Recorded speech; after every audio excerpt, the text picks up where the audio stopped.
But it's an interesting space for us to just start practicing and seeing whether it's wildlife questions or wild earth questions specifically about camp life or about the animals and the characters. Obviously, you know, as you would probably have guessed, one of the questions tonight is about the mapojos. There's obviously big characters that we're very interested in. But also just over time, hopefully, we'll discuss a variety of things. First thing, and I'm going to quickly just, it's quite a short question with a relatively short answer. And I was going to sort the smoke out, but it seems it's decided to turn away for now.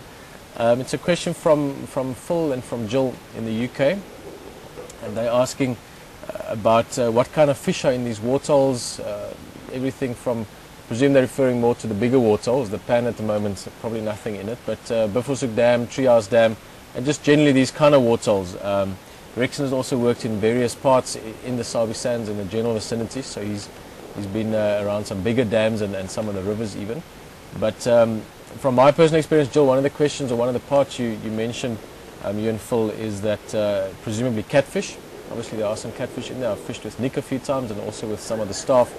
When Gowrie waterhole got very low and muddy once, we actually fished them with baskets. So catfish, certainly tilapia. Rexon, I'm sure you caught some fish as well, growing up and later on. Yes, indeed I have done that. There's quite a few things that might be in water too. Also this afternoon we have enjoyed terrapin. It's quite a lot of small creatures that are living there in general. That was a big terrapin. Big terrapin, yeah. I think it's one of the biggest ones I've seen. Yeah. It's nice fish. I mean, it's good fish that might be living in there too. Fishing is interesting. Yes, very interesting. I really like it. I mean, most especially if you can be on a big water hole like Buffelshoek, if it's full. I mean, it's quite a lot of shade. You're sitting on a shade of fishing. It's quite nice. Yeah, I think that's where the question also came from both Phil and Jill, saying that they're quite avid fishermen or anglers. And yeah, I'm actually just trying to think what other things going on. I mean, obviously there's tilapia is the main fish species that you would get in here. And again, there might be one or two basic kinds of tilapia, which is just the typical sort of little grey fish. When you think of a fish that looks like that, nothing weird or funny looking. Catfish or what we call barbel. Here's the smoke again. What we refer to as barbel, most of you, I presume, out there are familiar with what they look like. Those that aren't, they're typically bottom feeders, so they've got these long sort of tentacles, and they use that to feel around the bottom in the mud, and they eat debris and dead things and so on. But also, Marco, was it with you the other night? They had that awesome sighting when the buffalo or the ellies. Buffalo. Rexon, you'd have enjoyed this, huh? Yeah. There were. Did you see that? No, I was not here. Yeah, but you heard about it. No, I haven't heard. It's my first time. But there were lots of buffalo that came to drink, but you know, that whole big herd, so they obviously churned up the mud and all kind of things.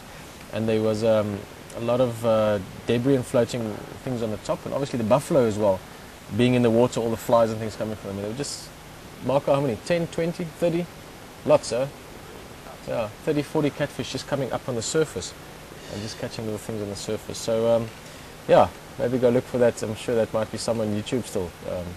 For Phil and Jill if you want to have a look. Next question. This one is from Dawn Whitefoot, and it regards buffalo horns. It's a question that pops up every now and again, so we thought we'll talk about it a little bit more also with the behind the scenes. Marco and them the other day went and weighed some of these buffalo horns to get an idea of what they weigh. But basically Dawn's question is, what do these buffalo horns consist of? What is it physically made of? And if they do break, how does that influence the animal? Are they going to really suffer? Are they going to survive fine? You know, specifically she's referring to the judge, again another character that we're all quite familiar with. And also asking why it's got all those pock marks in it. Now, I'm going to just jump into it and then Rexon will give his take on it as well. But the first part of your question, Dawn, essentially the horns are made of keratin, which is exactly the same as our fingernails. For that matter, exactly the same as a rhino horn. So it's very, very hard hair essentially, if you really break it down to what it's made of. It's the same as hair like this, same as fingernails. Keratin with buffaloes obviously is just something that's, again, over time grown much heavier, much harder, and that's also why you get those pock marks. You know, you can imagine if our fingernails were about that thick and we rub them up against tree bark and branches and things all the time, then eventually they would get some marks in them. But in terms of how they survive, Rexon, I'm sure you've also seen lots of different buffalo with funny horns. Except Judge, I've seen, buffalo with fat horns, I mean, in general, they survive. Life is very good. I've seen it fighting with pride of lions, and you survive without One horns. or no horns? No horns at all. You survive. Because really, the only fact is for the animals like buffalo is to be like confident on what they're doing. The lion can see is healthy, is strong. You know, the one comes so close. You know, it can survive easy. It won't really influence the animal itself. Like Judge, I mean, he's been here around. He's got a lot of mapokos. I mean, hunting around there, killing buffalo, but Judge is still surviving. I heard you guys have cited Judge about a week ago, if I believe. Yeah.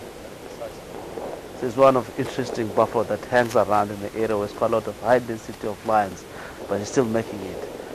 Yeah, well, he doesn't. I think just looking at him, you wouldn't want to mess with him. I'll look at him. I think some space. He's Actually, really, speaking of the Judge, the buffalo that we're all familiar with, Dixon, how long has the buffalo, has Judge been around? Have you seen him for long?